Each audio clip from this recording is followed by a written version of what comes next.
Quartas moradas. Santa Teresa de Jesus trata da diferença que há entre ternuras na oração e gostos e diz o contento que lhe deu entender que é coisa diferente o pensamento e o entendimento. É de grande proveito para quem se recreia muito na oração. 1. Para começar a falar das quartas moradas, bem necessário é o que fiz, que foi encomendar-me ao Espírito Santo e suplicar-lhe que daqui em diante fale por mim para dizer alguma coisa das que ficam por dizer de maneira que o entendais, porque começam a ser coisas sobrenaturais, e é dificultosíssimo dá-las a entender se Sua Majestade não o faz como fez. Há 14 anos, pouco mais ou menos, quando escrevi em outra parte até onde eu havia entendido. Ainda que me parece que tenho agora um pouco mais de luz destas mercês que o Senhor faz a algumas almas, é diferente o sabê-las dizer. Faça-o Sua Majestade, se daí há de seguir-se algum proveito, e se não, não. 2. Como estas moradas já estão mais perto de onde está o rei, é grande a sua formosura e há coisas tão delicadas para ver e entender que o entendimento não é capaz de poder achar maneira de dizer sequer alguma coisa que venha tão ajustada que não fique bem obscura para os que não tenham experiência, pois quem a tem, muito bem entenderá, em especial se já é muita. Parecerá que para chegar a estas moradas se deverá ter vivido nas outras muito tempo, e embora o normal seja que se tenha estado na que acabamos de dizer, não é regra certa, como tereis ouvido muitas vezes, porque o dá o Senhor quando quer e como quer e a quem quer, como bens seus, e não faz agravo a ninguém. 3.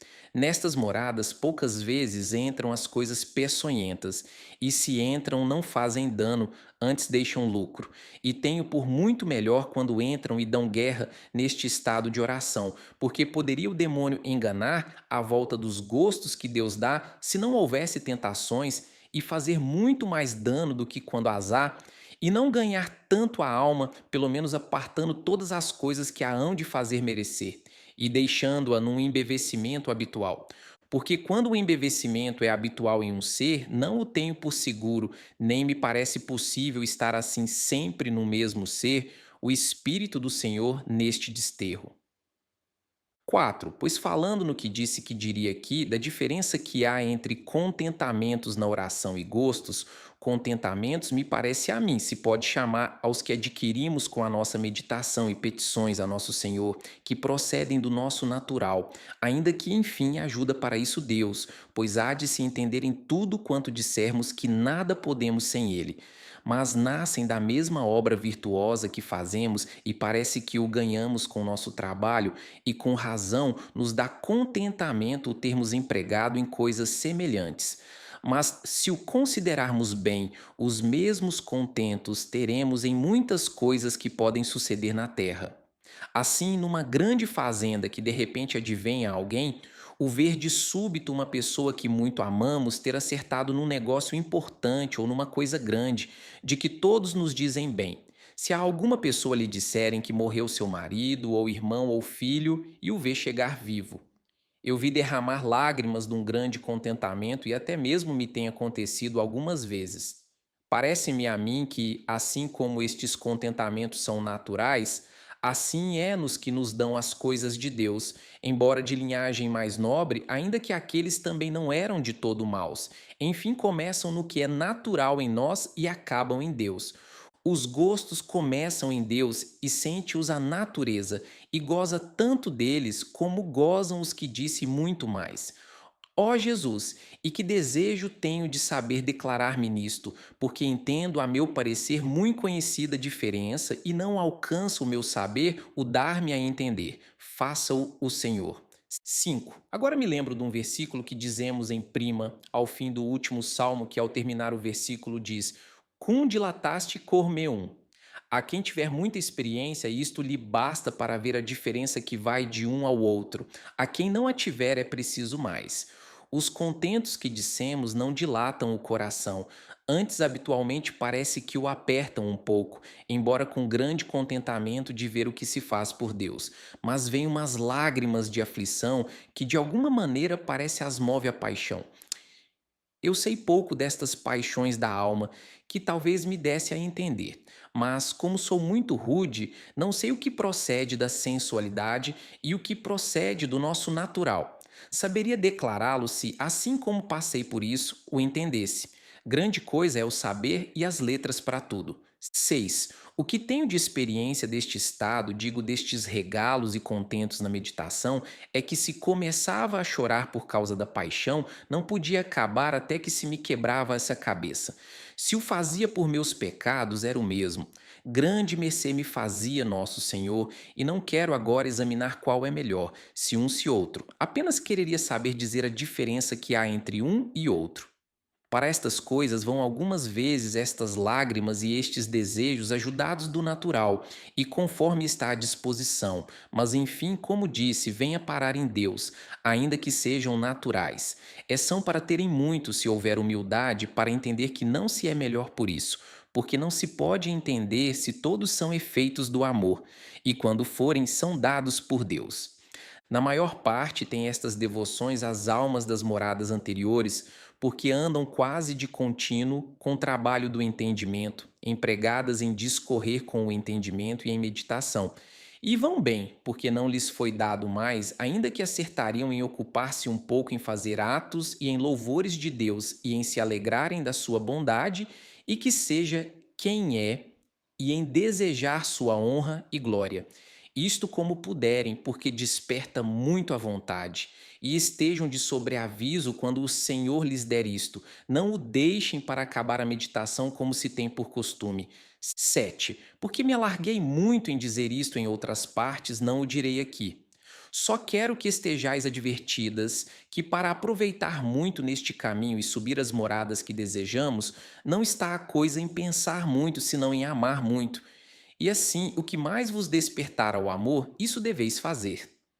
Talvez não saibamos o que é amar e não me espantarei muito, porque não está no maior gosto, mas sim na maior determinação de desejar contentar a Deus em tudo e procurar, tanto quanto pudermos, não o ofender, e rogar-lhe que vá sempre por diante a honra e glória de seu Filho e o aumento da Igreja Católica.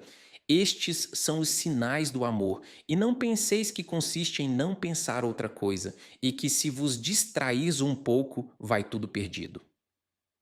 8. Eu tenho andado nesta barafunda do pensamento, bem apertada algumas vezes, e haverá pouco mais de 4 anos que vim a entender, por experiência, que o pensamento, ou imaginação, para que melhor se entenda, não é o entendimento.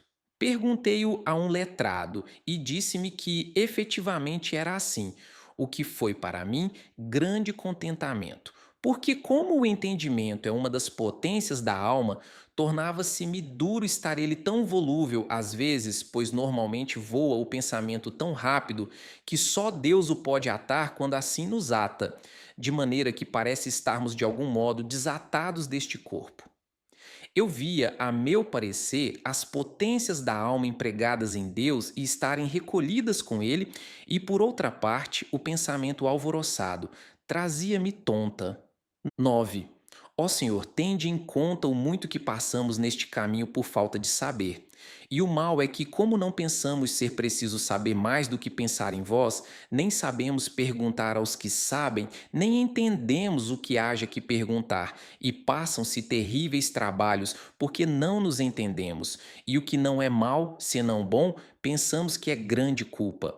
Daqui procedem as aflições de muita gente que trata de oração e o queixarem-se de trabalhos interiores, pelo menos grande parte em gente que não tem letras, e vem as melancolias, e o perderem a saúde e até o deixarem-na de todo, porque não consideram que há dentro um mundo interior, e assim como não podemos deter o movimento dos céus, que anda à pressa com toda a velocidade, tão pouco podemos deter o nosso pensamento e logo metemos todas as potências da alma com ele e nos parece que estamos perdidas e malgasta o tempo em que estamos diante de Deus. E a alma está porventura toda unida a ele nas moradas muito próximas e o pensamento nos arredores do castelo, padecendo com 1000 animais ferozes e peçonhentos e merecendo com este sofrimento. E assim nem nos há de perturbar, nem o havemos de deixar, que é o que pretende o demônio. E na maior parte, todas as inquietações e trabalhos vêm deste não nos entendermos. 10. Ao escrever isto, estou considerando o que se passa na minha cabeça, o grande ruído que nela há, como disse ao princípio, pelo que se me tornou quase impossível poder fazer o que me mandavam escrever. Não parece senão que nela estão muitos rios caudalosos e, por outra parte, que estas águas se despenham. Muitos passarinhos e silvos não nos ouvidos, mas na parte superior da cabeça, onde dizem estar a parte superior da alma. E eu estive nisto muito tempo, por me parecer que o grande movimento do espírito para cima subia com velocidade. Praza a Deus me lembre nas moradas mais adiante de dizer a causa disto, pois aqui não fica bem e não será muito que o Senhor haja querido dar-me este mal de cabeça para melhor o entender, porque com toda esta barafunda que nela vai, não me estorvava a oração nem o que estou dizendo, mas antes a alma está muito inteira em sua quietude e amor e desejos de claro conhecimento. 11. Pois se na parte superior da cabeça está a parte superior da alma, como não a perturba? Isso é o que não sei, mas sei que é verdade o que digo. Dá pena quando não é oração com suspensão, pois então, até que passe, não se sente nenhum mal. Mas grande mal seria se por este impedimento eu deixasse tudo. E assim não é bem que nos perturbemos com os pensamentos, nem deles nada se nos dê, porque se vem do demônio, cessará com isto. E se é como é da miséria que nos ficou de pecado de Adão, com outras muitas, tenhamos paciência e soframo-lo por amor de Deus, pois também estamos sujeitas a comer e dormir sem nos podermos excusar, o que é grande trabalho. 12. Reconheçamos a nossa miséria e desejemos ir aonde ninguém nos menospreze. Pois algumas vezes me lembro de ter ouvido isto que dizia a esposa dos cantares, e verdadeiramente não encontro em toda a vida coisa onde com mais razão isto se possa dizer.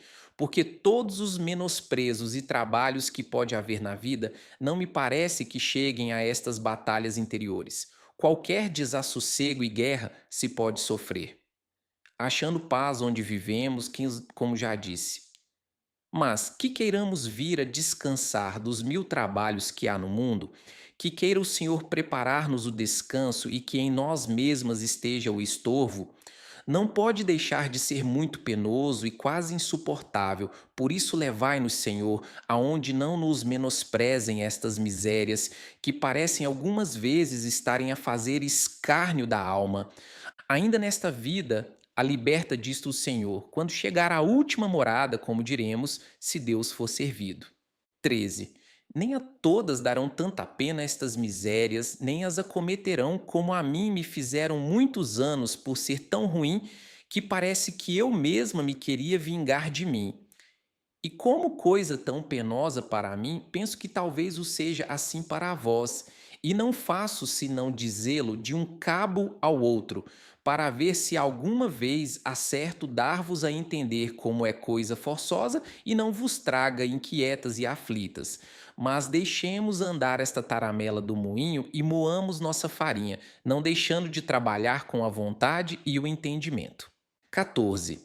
Há mais e menos neste estorvo, conforme a saúde e os tempos. Padeça a pobre alma, ainda que não tenha culpa, pois outras teremos pelas quais é de razão que tenhamos paciência.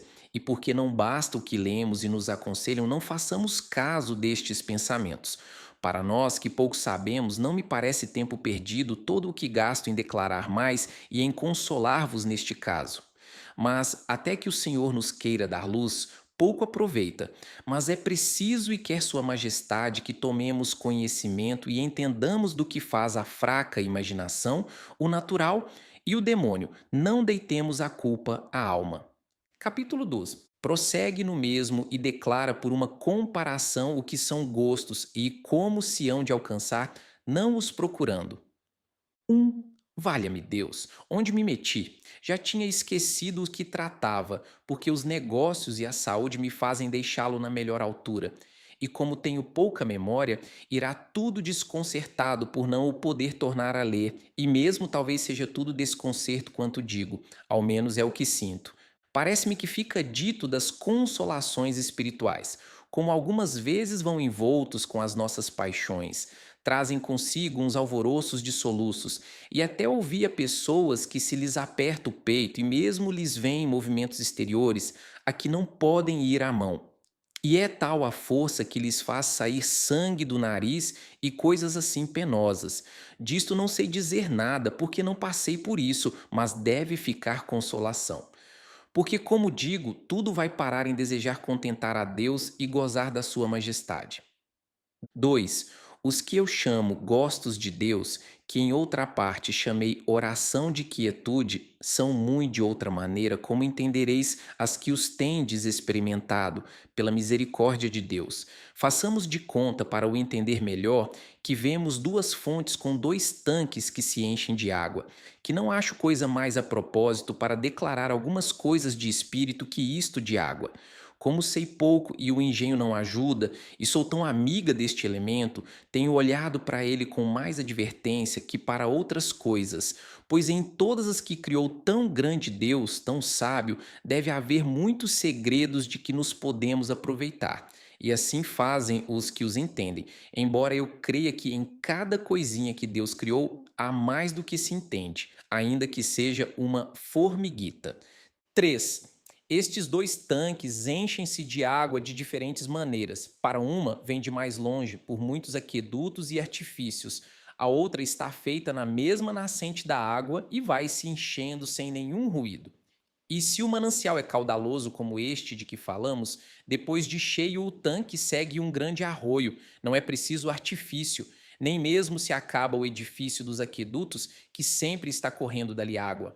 A diferença está em que a água que vem por aquedutos, a meu parecer, são os contentos que tenho dito que se tiram da meditação, porque os trazemos com os pensamentos, ajudando-nos das criaturas na meditação e cansando o entendimento, e como vem, afinal, com as nossas diligências, faz ruído quando houver alguma enchente de proveitos que traz à alma, como fica dito. 4. A esta outra fonte vem a água da sua mesma nascente, que é Deus. E assim como e quando Sua Majestade quer e é servido de fazer alguma mercê sobrenatural, ele produz esta água com grandíssima paz e quietação e suavidade no muito interior de nós mesmos. Eu não sei até onde, nem como, nem mesmo aquele contente e deleite se sente como os de cá no coração. Digo no seu princípio que depois tudo enche. Vai se derramando esta água por todas as moradas e potências, até chegar ao corpo. Por isso disse e que começa em Deus e acaba em nós. E é certo, como verá quem o tiver experimentado, todo o homem interior goza deste gosto e suavidade. 5. Estava eu agora vendo, ao escrever isto, que no versículo que diz dilataste cormeum, disse que se dilatou o coração. E como digo, não me parece que seja coisa que nasce do coração, mas sim de outra parte ainda mais interior, como uma coisa profunda. Penso que deve ser o centro da alma, como depois entendi e direi no fim, que certo é, vejo segredos em nós mesmos que me trazem espantada muitas vezes. E quantos mais deve haver, ó Senhor meu e Deus meu, que grandes são vossas grandezas. E andamos por cá como uns pastorinhos tontos, parecendo-nos que enxergamos alguma coisa de vós, e deve ser tanto como nada, pois em nós mesmos há grandes segredos que não entendemos. Digo tanto como nada para o muito, muitíssimo que há em vós. E não porque não sejam muito grandes as grandezas que vemos, mesmo no que podemos alcançar das vossas obras. 6. Voltando ao versículo, o que ele me pode aqui aproveitar, a meu parecer, é aquela dilatação. Pois parece que assim que se começa a produzir aquela água celestial, deste menancial que digo, do profundo de nós mesmos, parece que se vai dilatando e alargando todo o nosso interior e produzindo uns bens que não se podem dizer, nem mesmo a alma sabe entender o que é aquilo que ali se lhe dá.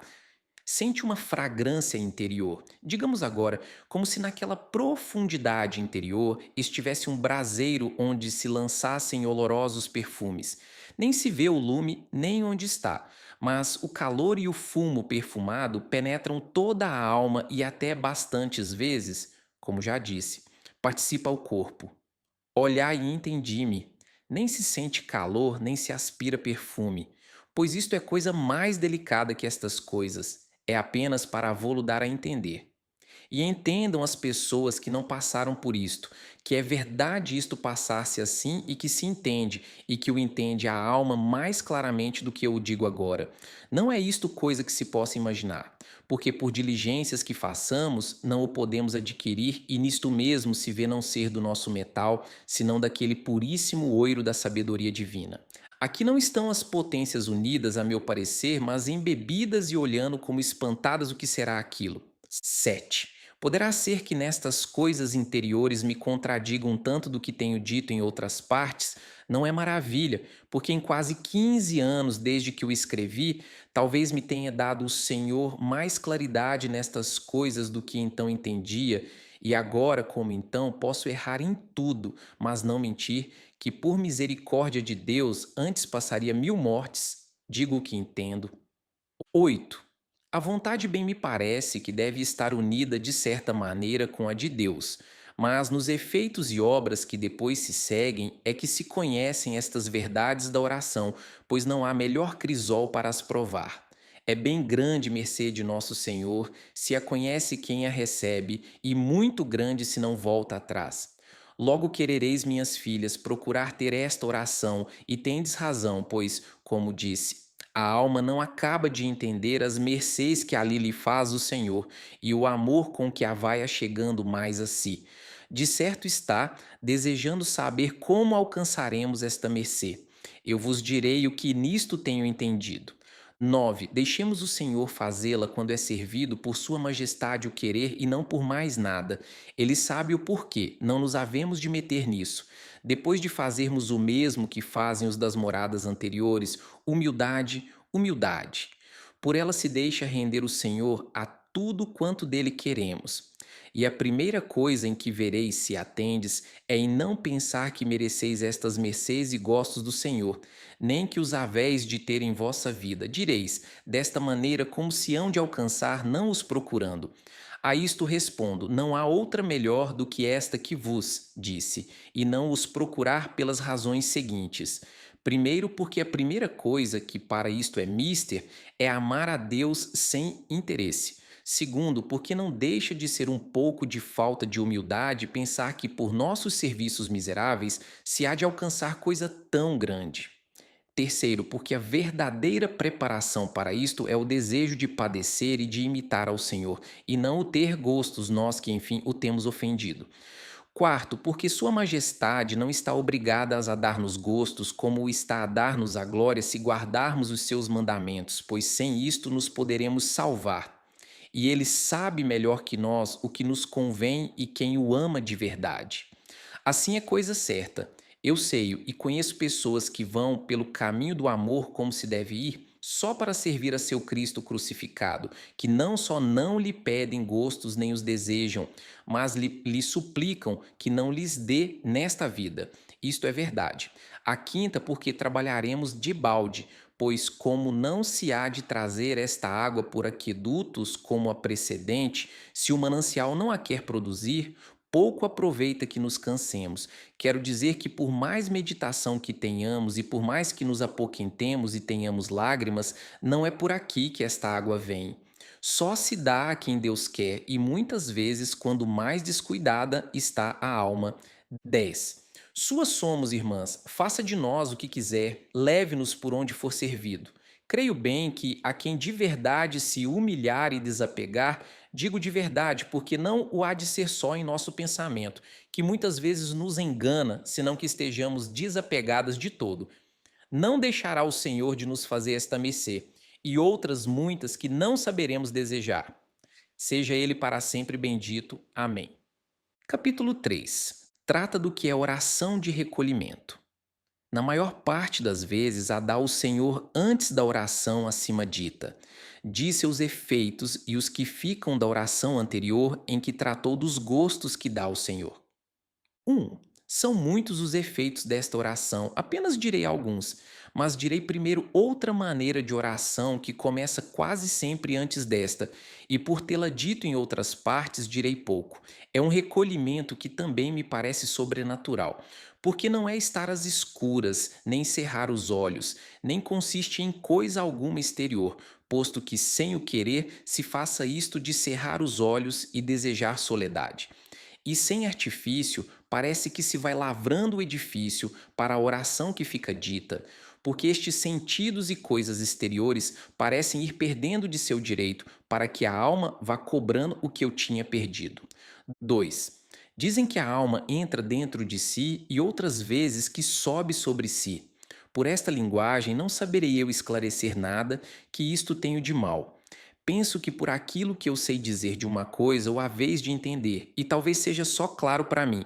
Façamos de conta que estes sentidos e potências são, como já disse, agente deste castelo, a comparação que tomei para saber dizer alguma coisa, que saíram fora e andam com gente estranha, inimiga do bem deste castelo dias e anos, e que, vendo sua perdição, já se tem vindo acercando dele, embora não cheguem a entrar, porque este costume é coisa dura, mas não são já traidores e andam ao redor. Vendo já o grande rei que está na morada deste castelo sua boa vontade, por sua grande misericórdia, quer trazê-los de novo a si, e como bom pastor, com um silvo tão suave que até quase eles mesmos o não ouvem, faz com que conheçam sua voz e não andem tão perdidos, mas voltem à sua morada. E tem tanta força este silvo do pastor que desamparam as coisas exteriores em que andavam aliados e se metem no castelo. 3. Parece-me que nunca o dei a entender como agora, porque para buscar a Deus no interior da alma, onde melhor o encontramos e com mais proveito para nós que nas criaturas, como disse Santo Agostinho, que aí o achou, depois de o ter procurado em muitas partes. É grande a ajuda quando Deus faz essa mercê. E não penseis que isto é adquirido pelo entendimento, procurando pensar que tem dentro de si a Deus, nem pela imaginação, imaginando-o dentro de si. Bom é isto e excelente maneira de meditação, porque se funda sobre esta verdade. O estar Deus dentro de nós mesmos. Mas não é isto, pois cada um o pode fazer, com o favor do Senhor, bem se entende. Mas o que digo é de maneira diferente, e algumas vezes, antes que se comece a pensar em Deus, já esta gente está no castelo, que não sei por onde nem como ouviu o silvo do pastor. E não foi pelos ouvidos que não se ouve nada, mas sente-se notavelmente um recolhimento suave para o interior. Como verá quem passa por isto, que eu não o sei aclarar melhor. Parece-me ter lido que é como um ouriço ou tartaruga quando se escondem em si mesmos, e devia entendê-lo bem quem o escreveu. Mas estes entram em si quando querem, aqui isto não está no nosso querer, senão quando Deus nos quer fazer esta mercê. Tenho para mim que quando Sua Majestade a faz é a pessoas que já vão dando de mão as coisas do mundo. Não digo que seja pondo por obra aqueles que têm estado, que não podem, mas sim pelo desejo, pois chama-os particularmente para que estejam atentas às coisas interiores. E assim creio que, se queremos dar lugar à Sua Majestade, Ele não dará só isto a quem já começou a chamar para mais. 4. Louve-o muito quem reconhecer isto em si, porque é muitíssimo justo que se entenda a mercê, e a ação de graças que se dá por ela fará com que a alma se disponha para outras maiores, e é também disposição para poder escutar a Deus, como se aconselha em alguns livros procurar não discorrer, mas estar-se atentos a ver o que o Senhor opera na alma, e se Sua Majestade não começou a embeber-nos, não posso acabar de entender como se possa deter o pensamento de maneira que não faça mais dano que proveito, ainda que isto tenha sido contenda bem pleiteada entre algumas pessoas espirituais. Eu, por mim, confesso a minha pouca humildade. Nunca me deram razões para que eu me renda ao que dizem. Um me alegou certo livro do Santo Frei Pedro de Alcântara, que eu creio que o é, a quem eu me renderia, porque sei que o sabia. E lemo-lo, e diz o mesmo que eu, ainda que por outras palavras. Gente, mas entende-se no que disse que há de estar já desperto o amor. Bem pode ser que eu me engane, mas vou por estas razões. 5. A primeira é que nesta obra de espírito, quem menos pensa e quer fazer é que faz mais. O que devemos fazer é pedir como pobres necessitados diante de um rico imperador e logo baixar os olhos e esperar com humildade, Quando por seus secretos caminhos parece que entendemos que nos ouve, então é bom calar, pois nos deixou estar junto dele, e não será mal procurar não trabalhar com o entendimento, se podemos, digo. Mas, se ainda não entendemos que este rei nos ouviu e nos vê, não havemos de ficar pasmados, e não pouco fica a alma quando isto procuro. Quando se escondem em si mesmos, e devia entendê-lo bem, quem o escreveu, mas estes entram em si quando querem. Aqui isto não está no nosso querer, senão quando Deus nos quer fazer esta mercê. Tenho para mim que quando Sua Majestade a faz, é a pessoas que já vão dando de mão as coisas do mundo. Não digo que seja pondo-o por obra aqueles que têm estado, que não podem, mas sim pelo desejo, pois chama-os particularmente para que estejam atentos às coisas interiores, e assim creio que, se queremos dar lugar à Sua Majestade, Ele não dará só isto a quem já começou a chamar para mais. 4. Louve-o muito quem reconhecer isto em si, porque é muitíssimo justo que se entenda a mercê. E a ação de graças que se dá por ela fará com que a alma se disponha para outras maiores, e é também disposição para poder escutar a Deus, como se aconselha em alguns livros, procurar não discorrer, mas estar-se atentos a ver o que o Senhor opera na alma, e se Sua Majestade não começou a embeber-nos, não posso acabar de entender como se possa deter o pensamento de maneira que não faça mais dano que proveito, ainda que isto tenha sido contenda bem pleiteada entre algumas pessoas espirituais. Eu, por mim, confesso a minha pouca humildade. Nunca me deram razões para que eu me renda ao que dizem. Um me alegou certo livro do santo Frei Pedro de Alcântara, que eu creio que o é, a quem eu me rendia, porque sei que o sabia, e lemo-lo e diz o mesmo que eu, ainda que por outras palavras, mas entende-se no que disse que há de estar já desperto o amor. Bem pode ser que eu me engane, mas vou por estas razões. 5. A primeira é que nesta obra de espírito, quem menos pensa e quer fazer é que faz mais.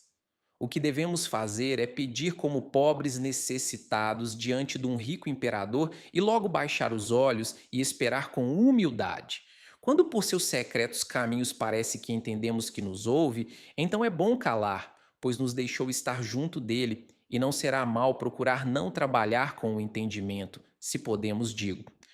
Mas, se ainda não entendemos que este rei nos ouviu e nos vê, não havemos de ficar pasmados, e não pouco o fica a alma quando isto procuro, e fica muito mais seca e porventura mais inquieta a imaginação com a força que se fez para não pensar nada.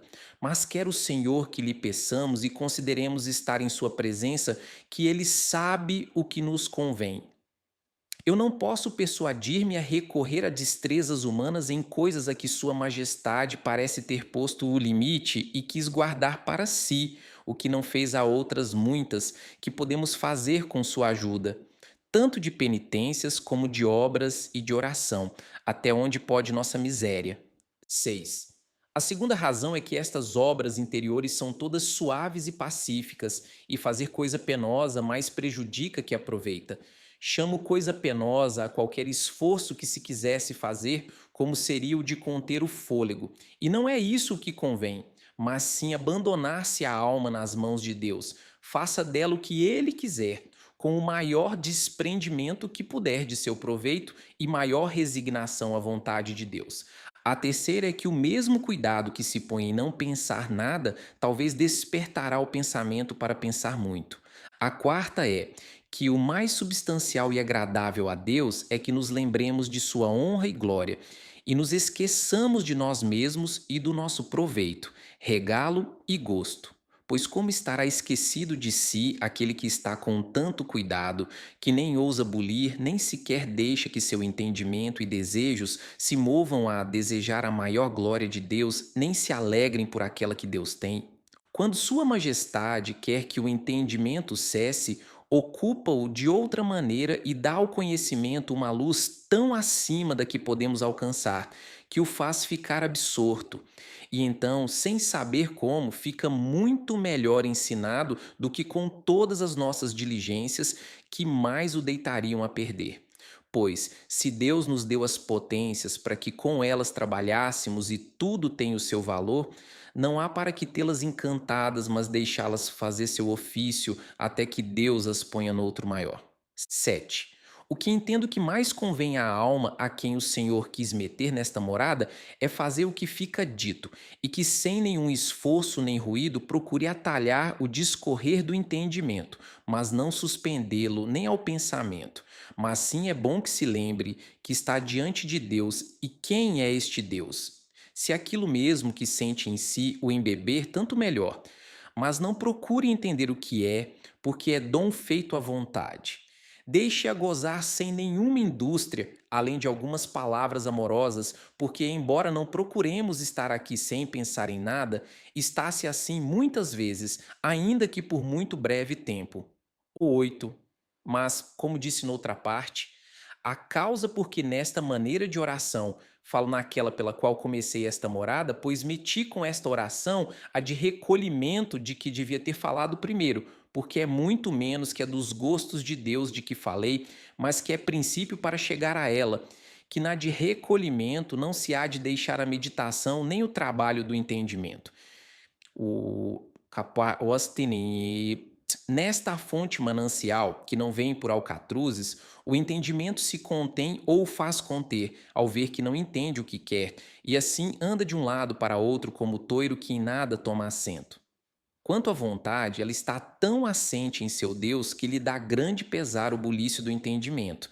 E assim não há que fazer caso dele, pois a fará perder muito do que goza, mas deixá-lo e deixar-se a si nos braços do amor que sua majestade lhe ensinará o que há de fazer naquele ponto. Que quase tudo é achar-se indigna de tanto bem e empregar-se em ação de graças. 9. Por tratar da oração de recolhimento, deixei os efeitos ou sinais que têm as almas a quem Deus nosso Senhor dá esta oração. Assim entende-se claramente uma dilatação ou alargamento na alma, tal como se a água, que mana de uma fonte, não tivesse para onde correr, mas a mesma fonte fosse de uma coisa que quanto mais água manasse, maior ela se fizesse. Assim parece acontecer nesta oração e outras muitas maravilhas que Deus faz na alma, que a habilita e vai dispondo para que tudo caiba nela. Assim, esta suavidade e dilatação interior se vê na liberdade que lhe fica para não estar tão atada como antes nas coisas do serviço de Deus, mas sim com muito mais largueza de espírito. Assim, em não se tolher com o temor do inferno, porque, embora lhe fique maior de ofender a Deus, o temor servil perde-se aqui, fica com grande confiança que o há de gozar. Já não tem o temor que costumava ter de fazer penitência e de perder a saúde. Já lhe parece que tudo poderá em Deus, tem mais desejos de a fazer que até ali.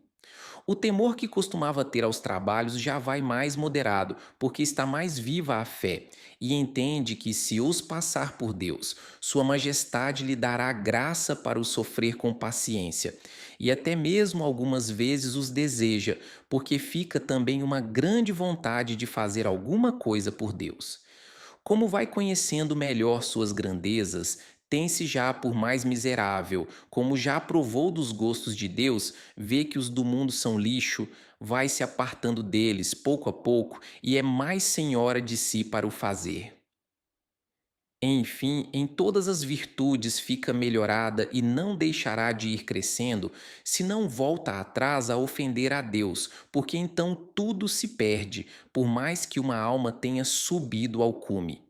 Tão pouco se deve entender que, por uma vez ou duas que Deus faça esta mercê a uma alma, fiquem feitas todas estas que dissemos, se ela não vai perseverando em as receber, pois nesta perseverança está todo o nosso bem. 10. De uma coisa aviso muito a quem se vir neste estado, que se guarde muito e muito de se pôr em ocasião de ofender a Deus, porque aqui não está ainda isto alma criada, senão como o menino que começa a mamar. Se aparta do peito de sua mãe, que se pode esperar dele senão a morte? Eu temo muito que a quem Deus tiver feito esta mercê e se aparta da oração acontecerá assim, não sendo por gravíssimo motivo, ou se não voltar logo a ela, porque irá de mal a pior.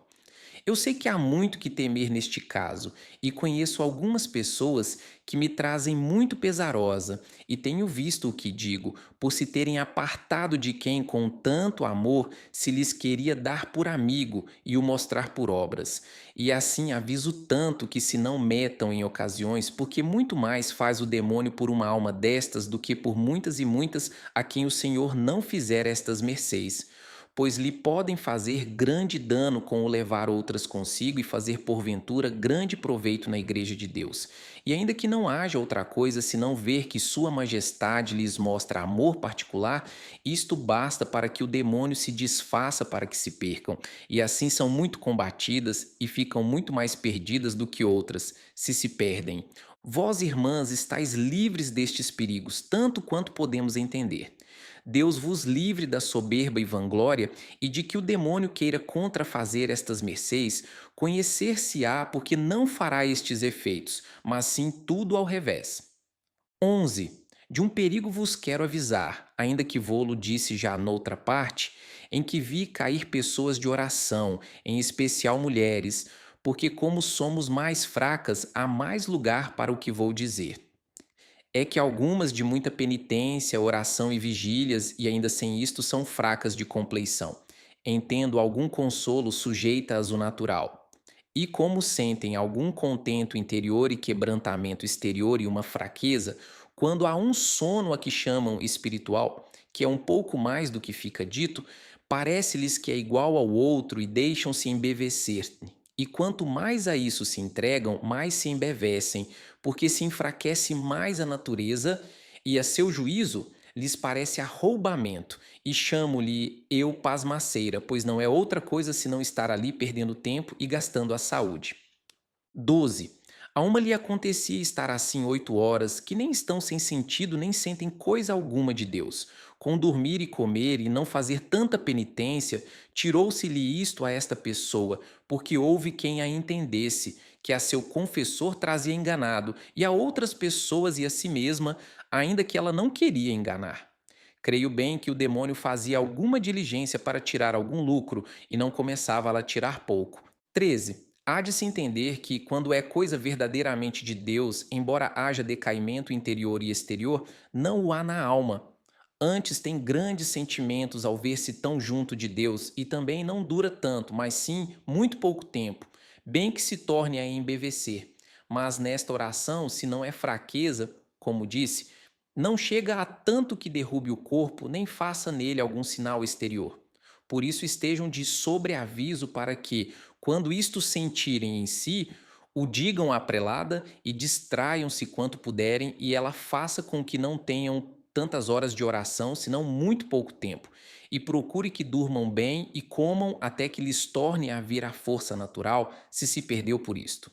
Se é de tão fraco natural que não baste isto, creiam-me que não a quer Deus senão para a vida ativa, pois de tudo tem de haver nos mosteiros. Ocupem-na em ofícios e sempre se tenha conta em que não tenha muita soledade, porque virá a perder de todo a saúde. Grande mortificação será para ela. O Senhor quer aqui provar o amor que ela lhe tem, no modo como sofre esta ausência, e será servido de lhe tornar a dar as forças depois de algum tempo, e se não com oração vocal e com obedecer, ganhará e merecerá o que deveria merecer por aqui, ou porventura mais. 14. Também poderia haver algumas tão fracas de cabeça e de imaginação, como eu conheci, que lhes parece ver tudo quanto pensam. É muito perigoso. Como talvez se venha a tratar disto mais adiante, não direi aqui mais nada, pois alonguei-me muito nesta morada, porque é nela que creio entram mais almas, e como também entra o natural, juntamente com o sobrenatural, o demônio pode fazer mais dano. Pois nas moradas que estão por dizer, não lhe dá o Senhor tanto lugar. Seja ele para sempre louvado. Amém.